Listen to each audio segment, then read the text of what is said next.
salacious crumb, helping the Tories' gag reflex, and a lack of talent, damning indictment of anyone's judgment. Sorry, Changing the things what is that that need vision? changing.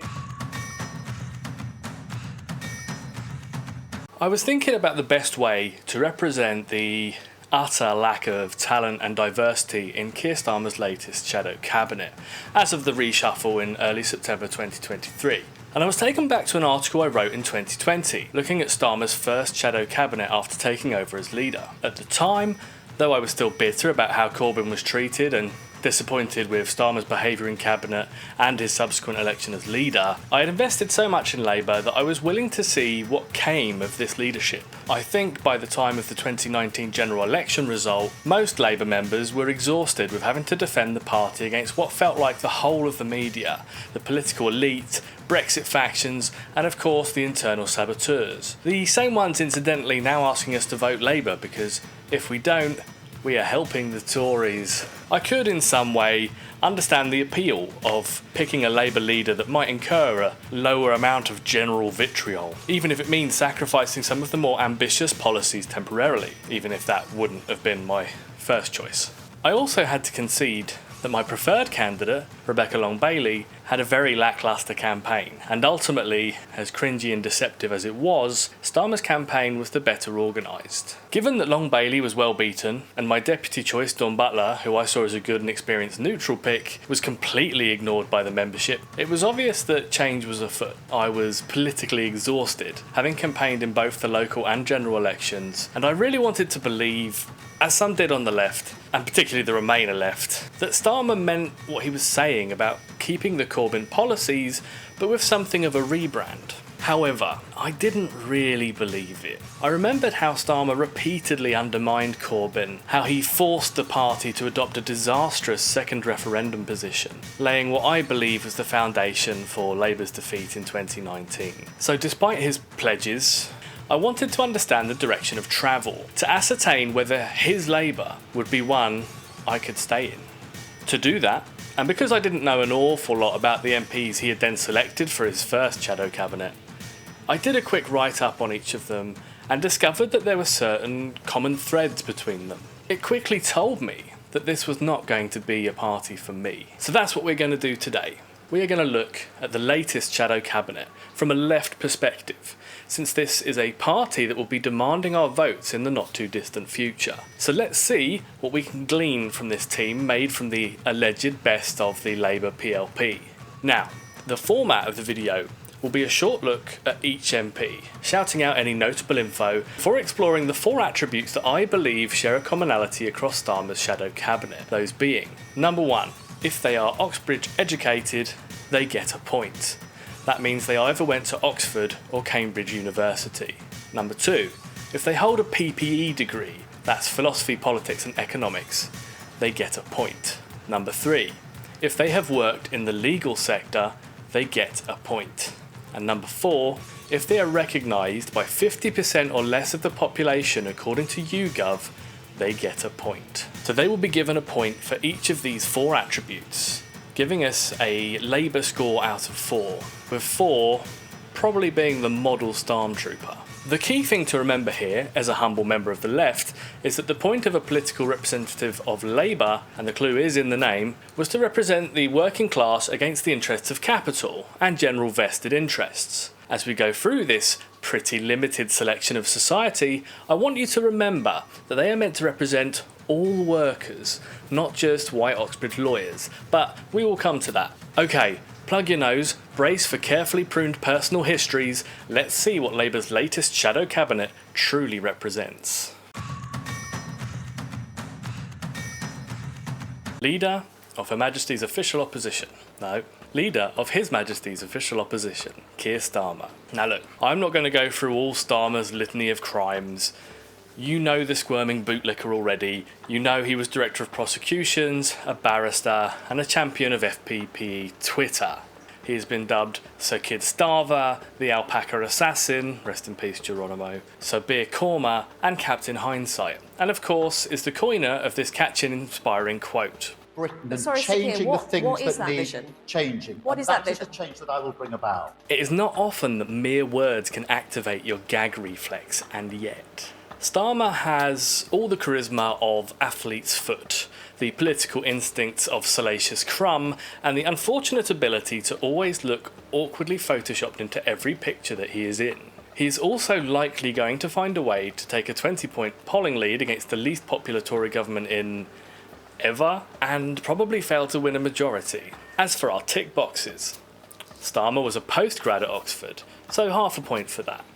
He did not study PPE, but he did famously come from a not at all controversial or worrying legal background.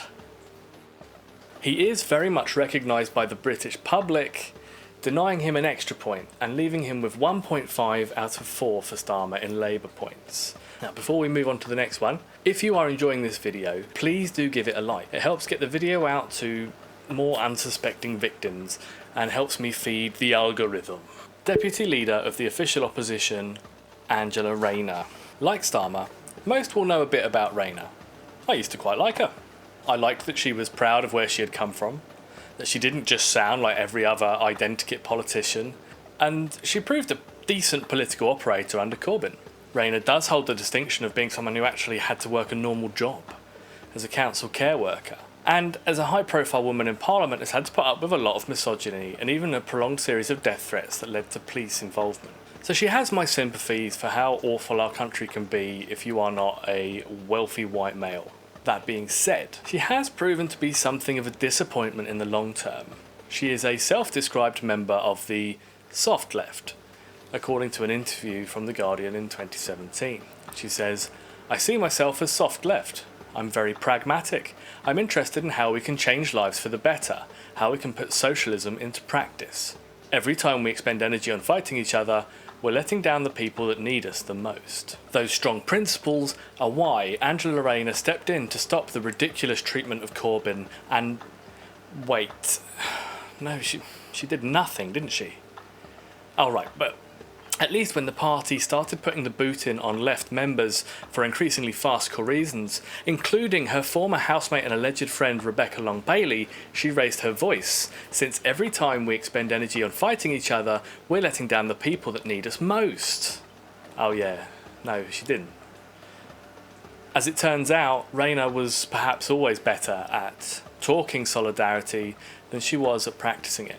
But the headaches she causes Starmer, due to her continuing popularity among the soft left, means that she remains one of the less awful members of the shadow cabinet, a comment which admittedly remains one of the faintest praises I can conjure.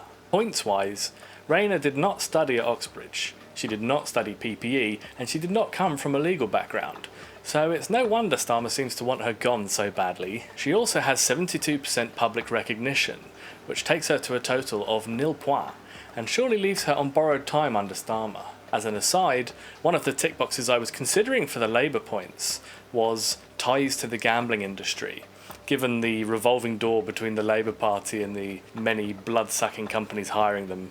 So imagine my amusement when I saw this. Shadow Secretary of State for Women and Equalities and Chair of Labour Policy Review, Annelise Dodds. Annelise Dodds was someone I first became aware of in John McDonnell's 2019 conference speech when he said, whilst thanking his team, "Annelise Dodds is masterminding brilliantly our programme to tackle tax avoidance and evasion, digging up that magic money tree in the Cayman Islands." She was someone that was seen as part of the project, working under McDonnell, but has since behaved similarly to Rayner in terms of her willingness to peddle views that might not be hers in order to maintain a seat at the top table of the party. Dodds' background includes private schooling and a PPE degree from Oxford, where incidentally she became president of the Student Union, before taking a PhD in government from the London School of Economics. For someone with so much academic clout, and who had the backing of some fairly big hitters in Labour for a while, it's all gone a bit quiet for Dodds, someone who at one point seemed to be going places as the first female shadow Chancellor of the Exchequer. I feel we have seen enough at this stage to know that Dodds is clearly a very intelligent, possibly well-meaning politician who values her current position over the need to antagonise Starmer for better policy. Score-wise, Dodds is an Oxford graduate who studied PPE, didn't work in law, and who is recognised by only 43% of the public. So Dodds scores a 3 out of 4 Labour points. National Campaign Coordinator and Shadow Chancellor of the Duchy of Lancaster, Pat McFadden. Pat McFadden is the chewing gum under the table, the mark on the carpet that you just can't shift, the musty smell that persists in the airing cupboard no matter how much you air it out. A former political secretary of the Tony Blair Witch Project and former cabinet attendee of Gordon Brown, McFadden is a true believer in the New Labour religion, which extended to him being sacked by then leader Jeremy Corbyn for disloyalty. To give you some context as to how clumsy and poisonous McFadden was, this was the same Corbyn that kept snakes like Starmer and Watson around, so McFadden must have been a really unpopular figure. Indeed, at the same time, Corbyn was considering sacking Hilary Benn and had already sacked Michael Duggar over their disloyalty, which goes to show that Pat McFadden's internal popularity is less than Hilary Benn's, which is quite funny when you think about it. McFadden has clung to the warm, rich underbelly of the Labour Party for years, and despite his credentials, was unable to secure any shadow cabinet positions between 2010 and 2021, which would indicate that Ed Milliband clearly thought he was a pointless windbag too. Pippa Carrera recently wrote a fawning puff piece in The Guardian where she claims McFadden's allies describe him as a pragmatist who is never ideological, and while his friends describe him as loyal, with a lovely manner and good with people, they all agree that he is a very serious man who doesn't suffer fools or his political enemies gladly. Since, as discussed in my Utopia video, pragmatism is, in a UK political context at least, usually shorthand for willing to change their mind for short-term advantage. Something which makes him uniquely qualified for a place in Starmer's shadow cabinet. Pat McFadden's promotion is a further indicator of Starmer's cargo cult approach to governance, hoping that if he can recreate as much of what was present in Blair's team in 1997, that some of the magic might rub off on him. Point-wise, McFadden is neither an Oxbridge grad, nor a PPE holder, or a former legal professional, though he is only recognised by 30% of the public. This perhaps reinforces that his place in the shadow cabinet is largely due to his proximity to the New Labour bigwigs in the last Labour government, rather than due to his ability to fit in with the other stormtroopers. Pat scores a lowly 1 out of 4. Shadow Chancellor of the Exchequer, Rachel Reeves. Rachel Reeves is a name that has haunted Labour for a while now, since she was elected in 2010 in fact.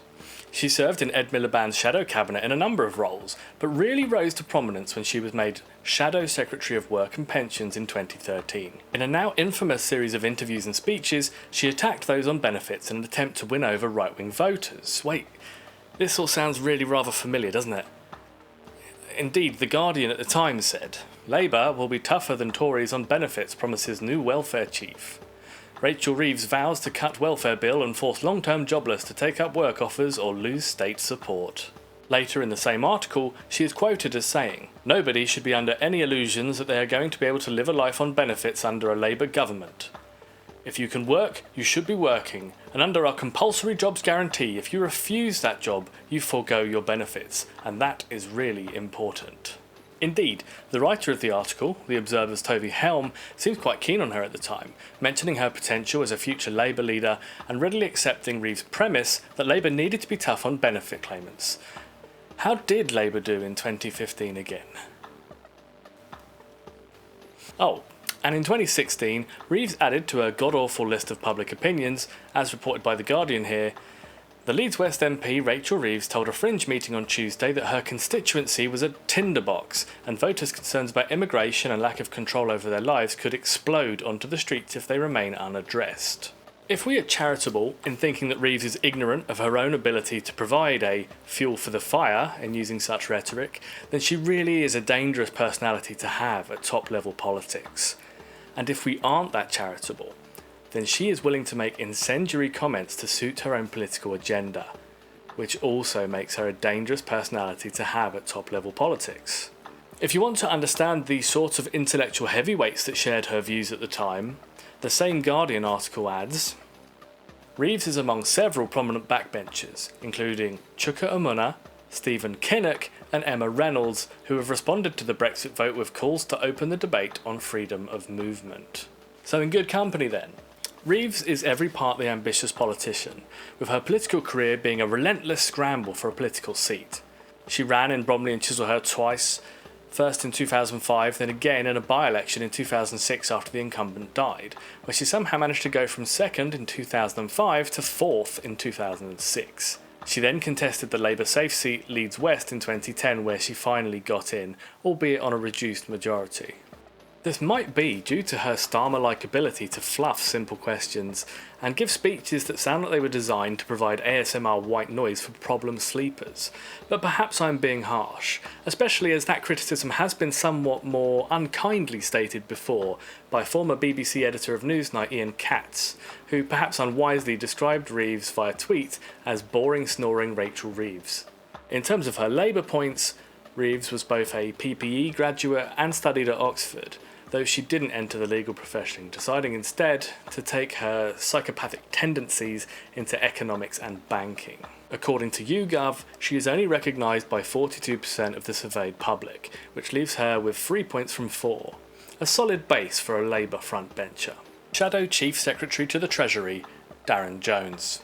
So, Darren Jones was the first name I came to with no prior knowledge, so I was interested to see that one of the squares I was going to include on the original tick list was present, that being President of the Student Union. Other items of note about Mr Jones is that he helped campaign for Hillary Clinton in 2016, and has amassed something of a following on TikTok in doing takedowns of public figures in select committees, which he claims are not designed to improve his profile or to grandstand, but are instead to increase public pressure.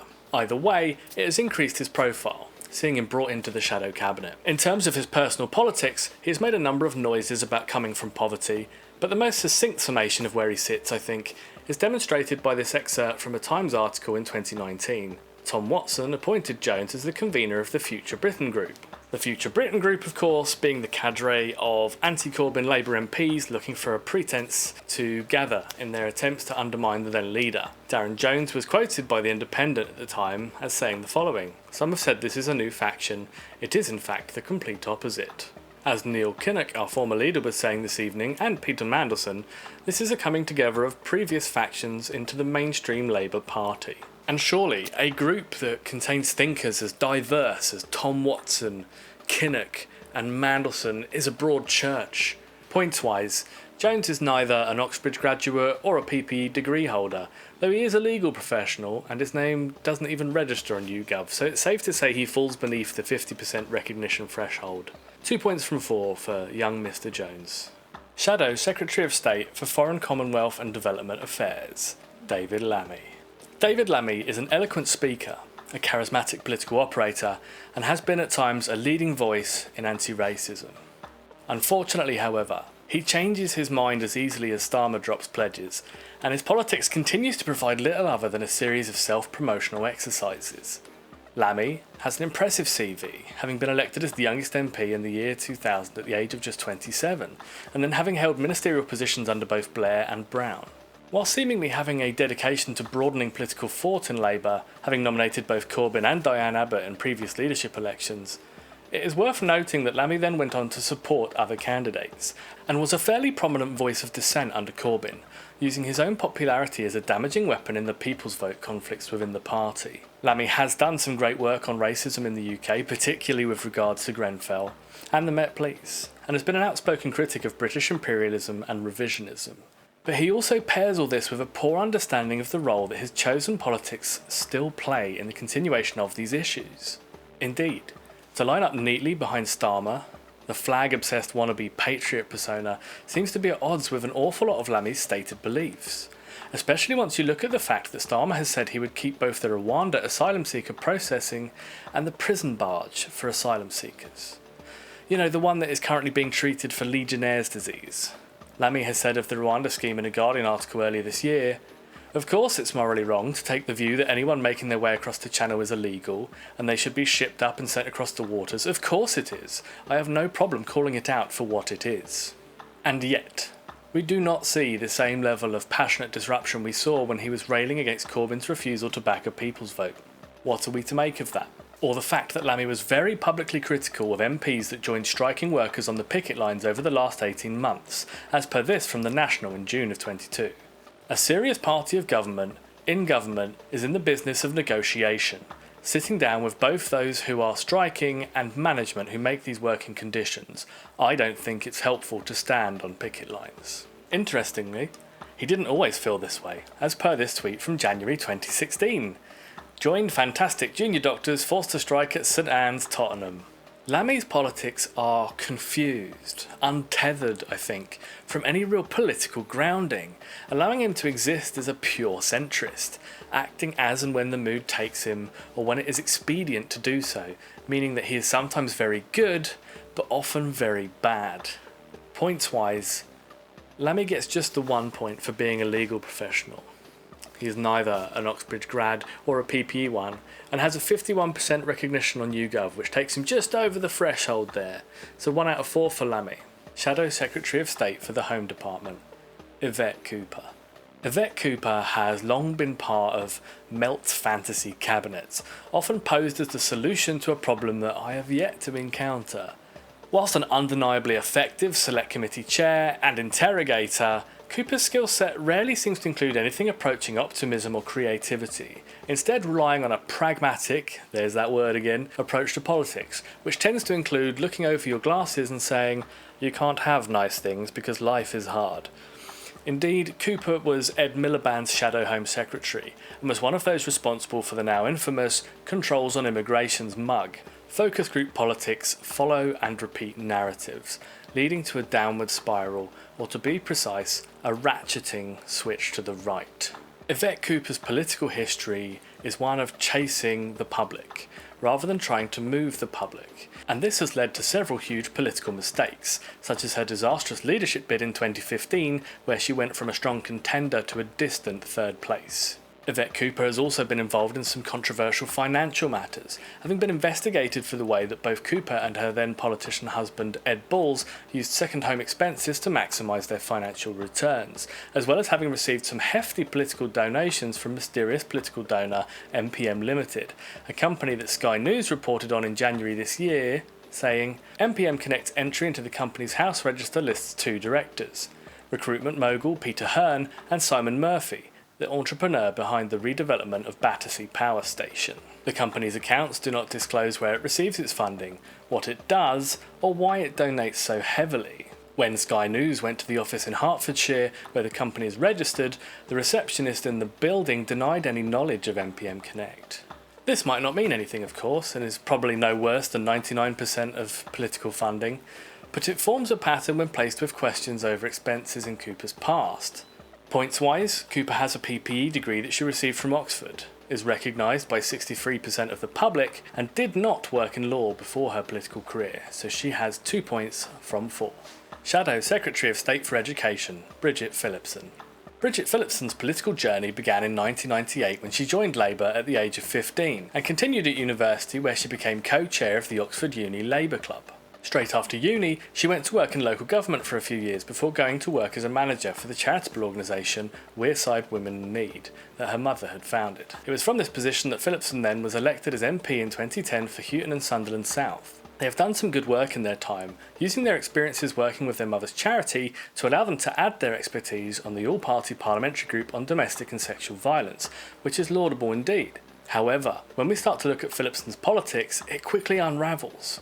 For example, if we examine Phillipson's picks for leaders since election, those being David Milliband in 2010, Yvette Cooper in 2015, Owen Smith in 2016, and of course Keir Starmer in 2019, phew.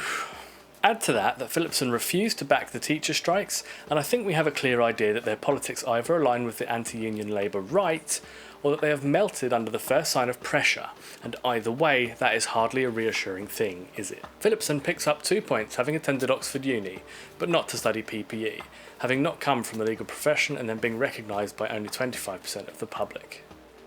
Shadow Secretary of State for International Trade, Nick Thomas Simmons. Our first Welsh cabinet member, Nick Thomas Simmons seems to have come from a working class background before becoming a barrister, an academic and a thrice published author, which is no mean feat. Elected to his local seat in 2015, Thomas Simmons has since occupied a number of smaller shadow cabinet roles, including one he held briefly under Corbyn before he resigned in the much maligned chicken coup of 2016. Under Starmer he was made Shadow Home Secretary before being demoted to Shadow International Trade Secretary in 2021, where he still resides. To his credit, when asked if Labour would be using the notorious prison barge for asylum seekers, as per this from the Telegraph, Nick Thomas Simmons, Labour's Shadow International Trade Secretary, said on Monday, "We will not run an asylum system that requires the use of barges or indeed of hotels." But that appeared to run against the position of Stephen Kinnock, Labour's shadow immigration minister, who indicated the day before that barges could be used for 6 months. Despite some iffy decision-making, some melty politics as indicated by his part in the chicken coup, Thomas Simmons appears to be a competent legal eagle and is far from the worst MP in the shadow cabinet, though he does suffer from being eminently forgettable. Nick Thomas Simmons scores a maximum 4 points, having studied PPE at Oxford before pursuing a legal career, and in being recognised by only 24% of the public, so in this way at least, he stands out from the crowd. Shadow Secretary of State for Defence, John Healey. John Healey is the son of Aidan Healey OBE, who is credited with the introduction of physical training as a means of interventionism in prisons. John Healey went to a comprehensive school but moved into a privately funded sixth form before studying social and political science at Cambridge and beginning a career in journalism and communications. Like Pat McFadden, Healey is one of the few MPs that served in the cabinet of Labour when it was last in government, which appeals to a cargo cultist like Starmer. Healey served in Corbyn's shadow cabinet as Shadow Secretary of State for Housing, both before and after the chicken coup, in which he participated, backing Owen Smith for leader, which remains a damning indictment of anyone's judgment. Healey appears to be a long-standing, mediocre MP, having failed to make much of an impact outside of the odd gaffe, such as when celebrating an increase in the number of people renting in 2009, which gave the Tory-supporting press another bullet to shoot Labour with. As a non-PPE Cambridge graduate with a 25% public recognition, Healey scores 2 Labour points out of 4. Shadow Secretary of State for Work and Pensions, Liz Kendall. So let's for a moment forget the 2015 leadership contest. Liz Kendall worked in policy research after studying history at Cambridge, and went on to work for a number of politicians such as Harriet Harman and Patricia Hewitt before getting elected via a safe seat in 2010. Kendall, perhaps unsurprisingly, backed David Milliband for the leadership, and was quick to put the boot in on Ed Miliband's general election failure in 2015, with this charming quote taken from the Mail on Sunday. "We said a lot about the very poor, but too little about the middle classes. We have to help both." Anyone looking at 2015's Labour and thinking they offered too much to the poor is truly a danger, and a danger she is. She of course backed former employer Harriet Harman while she was interim leader in waving through Tory benefit cuts and the bedroom tax because of a desire to look sensible with money. And then in 2015 she ran for leadership of the Labour Party, and her list of backers tells you everything you should know about her politics, as per this from The Guardian in the run-up to the election. Kendall and Corbyn are the two opposite poles of the Labour battle, where he has the unions and the grassroots anti-war and pro-Palestine campaign groups. Her financial backers include Wahid Ali, the multi-millionaire media entrepreneur and Labour peer, Tim Allen, Tony Blair's former PR advisor and now the chairman of Portland Communications, and the businessman and Labour peer Clive Hollick. Hollick advises US and UK investment banks and has shareholdings in 37 companies ranging from the private hospital firm HCA to the drinks company Diageo. Allen's clients, through Portland, include the governments of Kazakhstan, Qatar and Rwanda, the arms manufacturer BAE Systems, the US pharmaceutical conglomerate Pfizer and the bookmaker William Hill. Indeed, her crushing defeat, and those of favourites Burnham and Cooper, came as a shock to many. But Kendall's platform and rhetoric has not been forgotten by those that heard it way back in 2015. Indeed, a recent article from The Big Issue highlights the concerns held by many who will be at the sharp end of Kendall's politics. Her choice of friends wasn't always helpful either, with "You can't sack me for sexual harassment, I quit," John Woodcock being a loud early endorser. Former entry in this list, John Healey, was quoted by The Guardian at the time saying, "Kendall needs better, deeper political experience." He observed that she represents a strand in Labour which prizes managerial competence almost more highly than principled politics. It sounds like she will fit in just fine with the Stormtroopers. Kendall graduated from Cambridge but not with PPE, and she did not work in the legal sector prior to becoming an MP. She is recognised only by 40% of the public, taking her points to 2 out of 4. Shadow Secretary of State for Business and Trade, Jonathan Reynolds. Jonathan Reynolds was heavily embedded in the workings of the Labour Party before his election in 2010, having worked for the previous MP and the council, as well as being on Labour's NEC and elected as a Metropolitan Councillor for Tameside. He was eventually selected to replace his former employer James Purnell, though the selection process made the news at the time, highlighting the bizarre death knell of New Labour, as it both wanted to be seen as pop culture sensitive, whilst also having shadowy interventions in local party politics, as per this from the Manchester Evening News in 2010. The panel, which included ex-ministers Keith Faz and Tom Watson, a close ally of Gordon Brown, demanded to know what was number one in the pop singles chart and who had been evicted from the ITV ice dancing show. The revelations emerged as married father of one, Councillor Reynolds, was confirmed as Labour's candidate. Originally, Councillor Reynolds, who lived in Mottram, was left off of a shortlist drawn up by the panel after their bizarre quiz. He was only reinstated after Lord Mandelson and Mr Purnell personally intervened amid accusations of a union-led fix. I don't know whether to feel relieved that such a thick-of-it spectacle wasn't ultimately the deciding factor, or laughably jaded at how the likes of Mandelson were there in the background ensuring they got their man.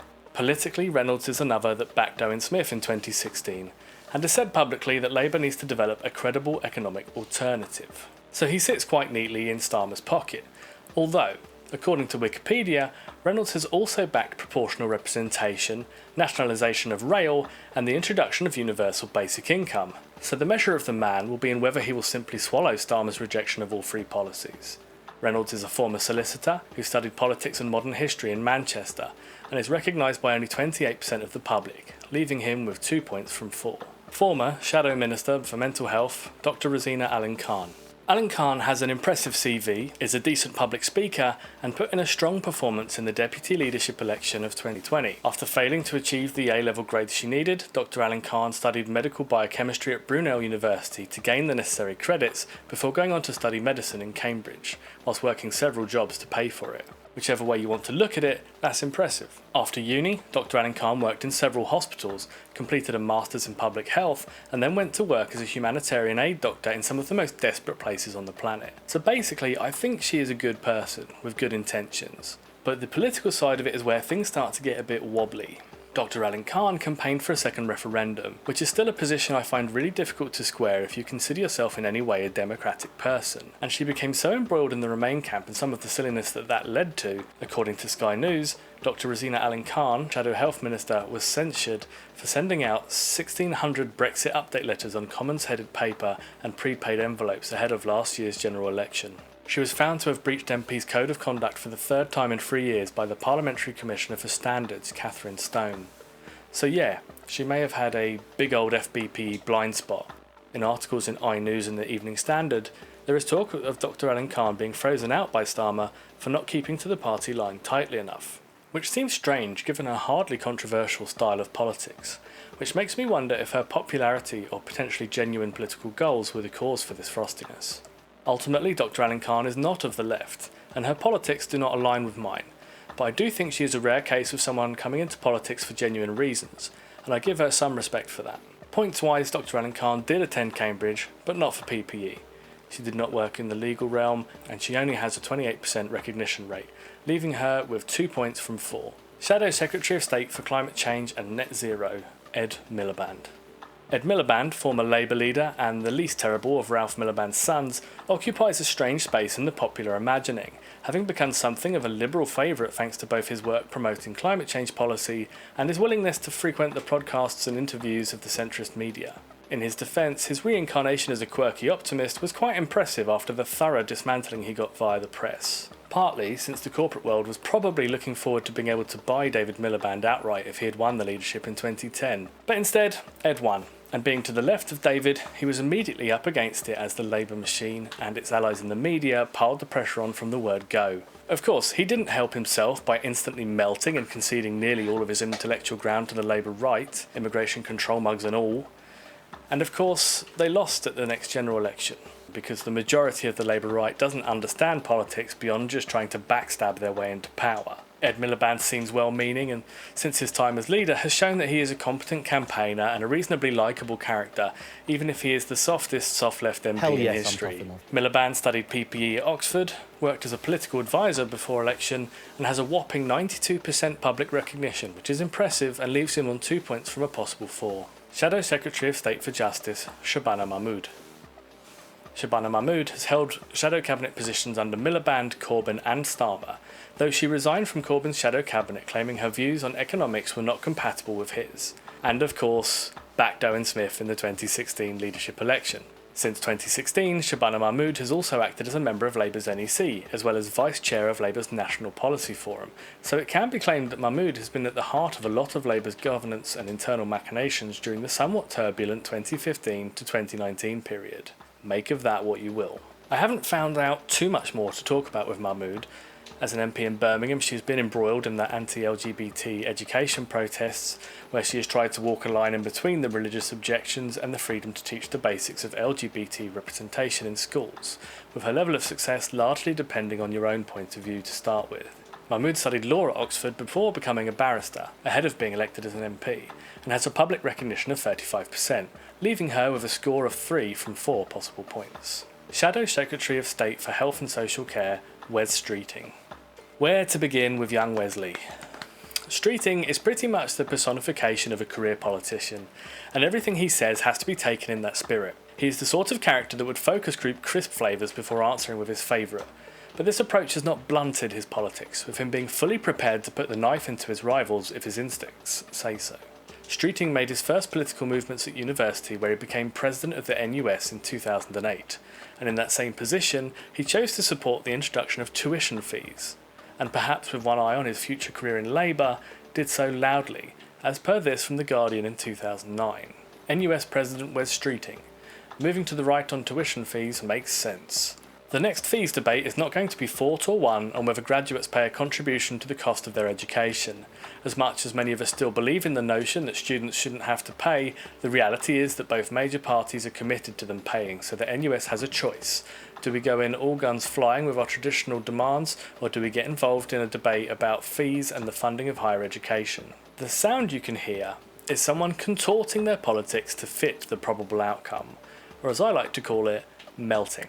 Streeting has an impressive, if transparently ambitious CV, combining strategic moves designed to move him further up the greasy pole of politics, underpinned by some genuinely good work, such as his work on LGBT+ education in schools via charitable organisation Stonewall, for example. However, the measure of the man is in his political decision-making, which contains such evidence as this from early in his career as a deputy council leader in Redbridge Council, where at a citizens' assembly he promised not to cut council tax support for low-income working-age residents if they were elected. Can you guess what happened when his group were elected? I bet you can.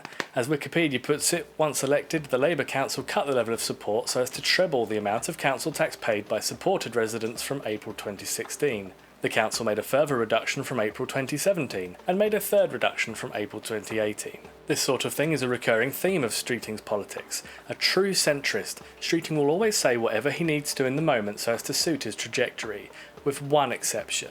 Labour's McDonald's ban is virtue signalling of the worst kind. It may feel very principled to turn down an exhibition booking, but that's not how party staff who are being laid off will see it. By Wes Streeting in the New Statesman, 2016. Yep. Almost everything Streeting does can be understood best by the way it positions him politically, whether it be when he knew he could build his profile with the press by publicly attacking Corbyn, by writing articles in the Daily Mail of all places, or by willingly attacking NHS doctors whilst also working further NHS privatisation into the Overton window. There is a horrendous sense of inevitability to a Streeting leadership at some point, of an increasingly desperate and vacuous Labour Party, as he continues to single-mindedly ascend the pile of stricken political corpses towards his destiny. Whether it will happen or not is an increasingly irrelevant concern for the left, as Labour veers ever rightwards, buoyed only by the near-suicidal machinations of the Tories.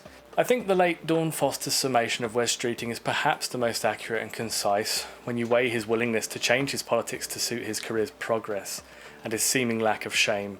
But YouTube would strike me down for including it here, so just Google Dawn Foster quote on Wes Streeting. Rest in peace, Dawn. Streeting did not study PPE, but did study at Cambridge. He did not work in law, and bizarrely didn't feature in YouGov's latest political polling, giving him 2 points from 4.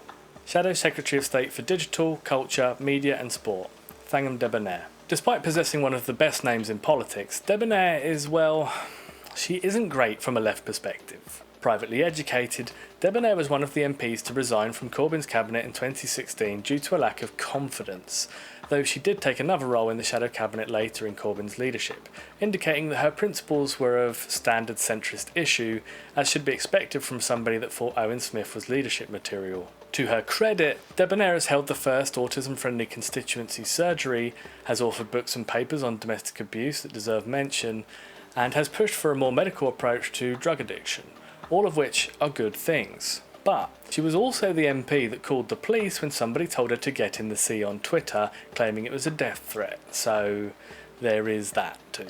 Points-wise, Debonair scores only 2, as she studied at Oxford and is recognised by only 25% of the public, according to YouGov, though she didn't study PPE and has not worked in law. Shadow Secretary of State for Environment, Food and Rural Affairs, Steve Reed. Steve Reed's path to Parliament was a winding one, involving a number of stints in local government, including as leader of Lambeth Council, where his administration oversaw Lambeth Council being voted the worst-run borough twice by the Audit Commission. He was also the opposition leader when they were subsequently removed from power. During this time, Reed showed the political instincts of Rudy Giuliani, with a policy of naming and shaming recreational drug users, alerting communities, employers and family members if somebody was found using drugs recreationally, which is a remarkably stupid and cruel policy. Let's make it harder for people suffering drug addiction to access support and employment. Genius stuff. Reed's propensity for medieval attitudes towards crime and its causes continued once he was MP, with him remarking to the Daily Mirror in 2022, Labour cared more about criminals than victims under Corbyn. Funnily enough, if you want to reduce crime, guess who you need to address, Steve? Supporting victims is absolutely 100% correct, but it doesn't reduce crime, does it? You'll be unsurprised to learn he also resigned from Corbyn's cabinet in 2016 and backed Owen Smith. Points-wise, Reed studied at Sheffield University, where he studied English before going on to work in publishing. He is recognised by only 28% of the public, leaving him with just the 1 point from 4. Shadow Secretary of State for Transport, Louise Hay. Louise Hay was at one point the youngest MP in Labour and was declared the hardest working MP in 2016 following a study of MP diaries, so she's an interesting character for us to look at. She is anti-fracking, pro-mental health support, and is for increasing SEND funding for children. All good positions. She was anti-austerity, but I have seen little outcry at Rachel Reeves' plans for continuing austerity should Labour squeak into power, which is the first but not only sign that Hay's politics, like most of Starmer's shadow cabinet, are flexible when necessary. Indeed, whilst I can't see that she resigned as part of the chicken coup, she did support Owen Smith and has gone on record to say that despite originally nominating Corbyn for leadership in 2015, that she regretted it. Just what is it that so many of these MPs disliked about people getting to vote for people not vetted by themselves? Oh, that's what it is, isn't it?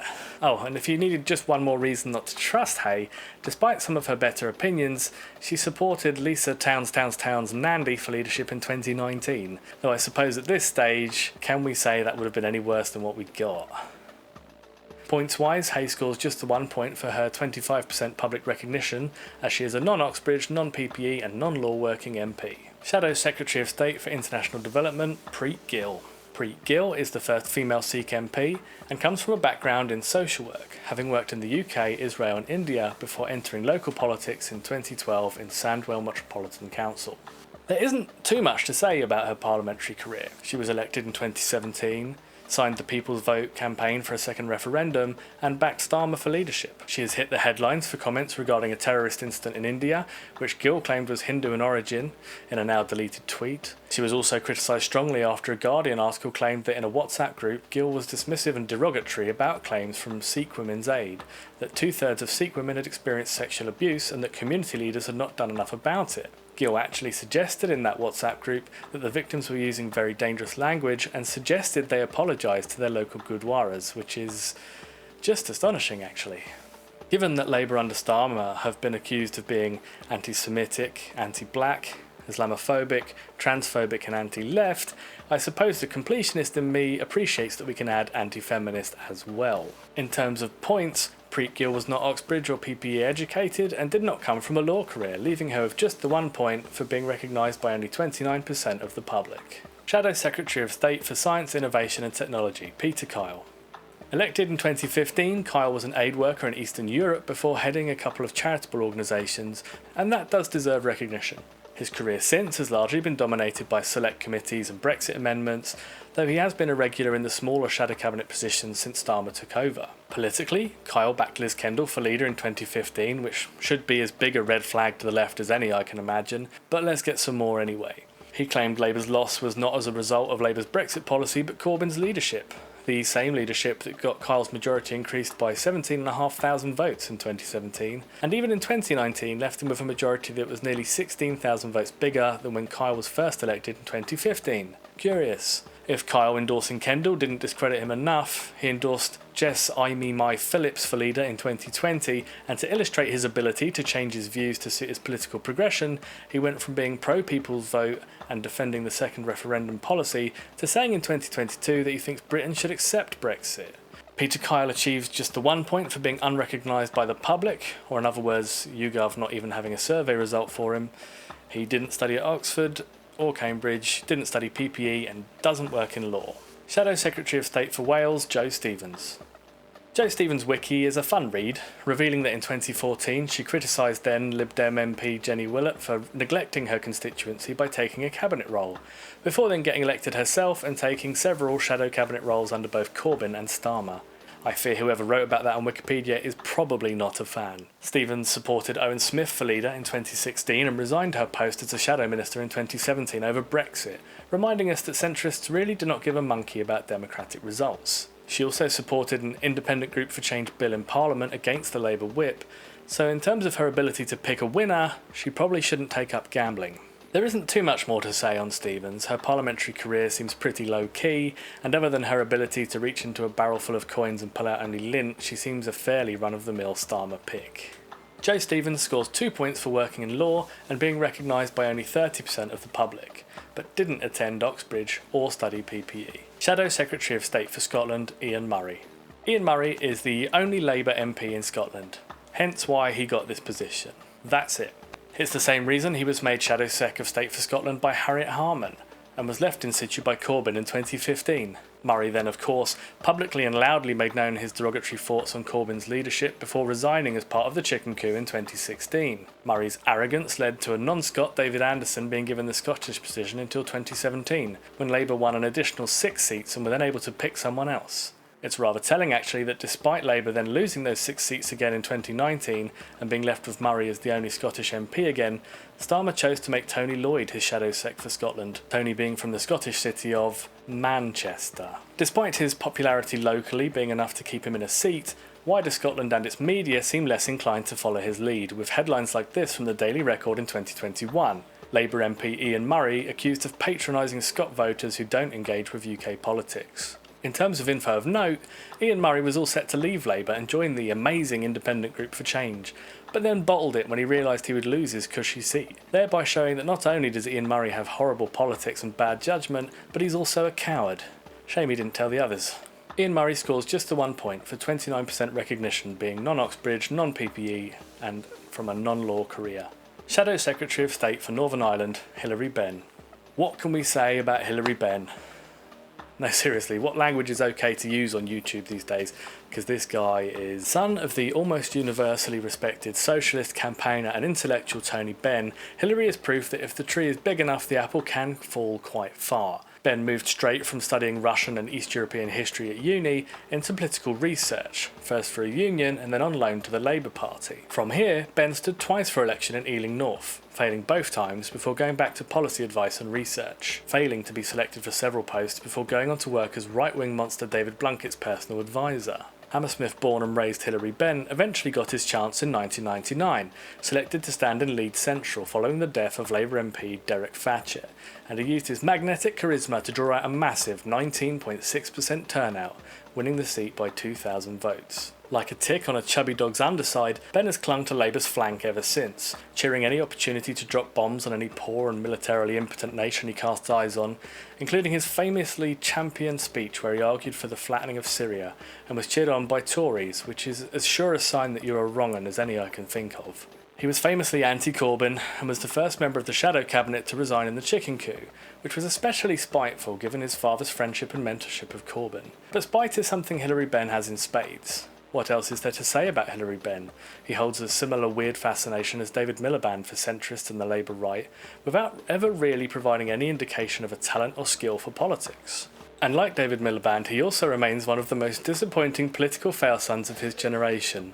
Points-wise, Benn did not attend Oxbridge, did not study PPE, and did not work in law, and is recognised by 51% of those surveyed, meaning he gets a big old 0 points, which may mean his stay in Starmer's shadow cabinet will be a short one. The 4 threads that I have drawn through this motley band of sycophants, cowards and political lightweights are the presence of Oxbridge, PPE degrees, law backgrounds, and of course the fact that most people don't know who they are. The YouGov popularity surveys are of course flawed, but if anything there should be an over-representation of politically inclined people given the nature of the platform. And what can we surmise from what we have learned? Well, an awful lot of these MPs supported or participated in the chicken coup and campaigned for the people's vote and its second referendum. To have such a low opinion of the public and of democracy so as to believe your opinion should override theirs, or that we should keep running electoral events until people make the right choice, which coincidentally just happens to be your choice, is a dangerous rhetoric. But it's one that we find plenty of support for in a shadow cabinet where pretty much every member supported Owen Smith in 2016 and People's Vote in 2019. This lack of faith in democracy aside, there is also something of a staleness to this group of MPs. The sheer number of them that have studied in Oxford or Cambridge, often studying PPE or one of maybe 4 or 5 variants in degree, lends strength to the theory that a huge percentage of Parliament has been educated by just 2 institutions and a handful of lecturers. Also, is it a coincidence that a former solicitor has built a team of similarly educated and minded individuals? I don't think so. UK law is a slow-moving tangle of interconnected cases, precedents and amendments, designed to be stable, to preserve and to protect the institutions that it serves. I can think of few other entities that would be better described as being designed to preserve and protect the existing political and economic frameworks than Keir Starmer's shadow cabinet. How about you? So what are we looking at when we talk of Starmer's shadow cabinet? We are looking at 25 individuals, half of whom were educated in the same 2 places, a quarter of whom studied the same degree, and a quarter of whom came from the same industry, that being law. We are looking at the vast majority having tried to overturn not just 1 but 2 democratic events in the belief that their own opinion should count for more than us riffraff. And we are looking at politicians of such low political, oratorial and campaigning talent that even the politically minded YouGov population fails to recognise most of them. I'm not going to get into any of the who should the left vote for stuff here, that's for another video, it's complicated and needs its own consideration. But certainly as a left critique of Starmer's latest shadow cabinet, this is a very poor showing. If you do choose to give Labour your vote at the next general election, when the best they can offer the left is 0 policies and Ed Milliband, you can expect even less at the next one. We don't have time to hope Labour is pretending to be right-wing or that they can be influenced from within. The world is on fire, the country is in a cost of living crisis, and the best Labour can offer is a shadow health minister who wants to privatise the NHS, a shadow chancellor that wants a second wave of austerity, and a leader that can't be trusted to follow through on any of his promises. We can and must do better. Thanks for watching this video. Hopefully it's been useful, entertaining and worth your time, and if you hated every second and disagree with me, fair play for watching it this far anyway. Please give the video a like if so inclined, it does help, and subscribe for more divisive and silly future content. Thanks again for watching, and be good to each other. See you soon.